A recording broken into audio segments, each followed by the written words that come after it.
Sa gitna ng luntiang kabundukan ng Southern Leyte, matatagpuan ang isang obra, isang tulay na tila humahawi sa ulap at nagdurugtong sa dalawang matatayog na kabundukan.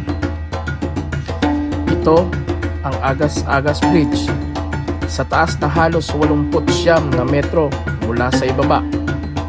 Ito ang kinikilalang pinakamataas na tulay sa buong Pilipinas. Hindi lang ito basta dadaanan, ito ay simbolo ng tibay at ganda ng ating bansa. Habang binabaybay mo ang kahabaan nito, sasalubungin ka ng malamig na simoy ng hangin at ang nakakamanghang tanawin ng luntiang kagubatan. Para sa mga biyahero, ang pagdaan dito ay hindi lang bahagi ng ruta, kundi isang karanasang hindi malilimutan.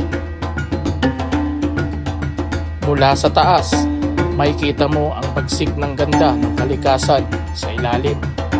Isang paalala na sa kabila ng layo ng ating nilakbay, laging may mga tanawing magpapatigil sa atin para humanga at magpasalamat. Tunay nga ang Pilipinas ay puno ng katagong hiyas. At dito sa Southern Leyte, ang Agas-Agas Bridge ang nagpapatunay na ang bawat biyahe ay may kwentong sulit na babalikan. Abangan ang susunod nating destinasyon sa ganda ng Pinas.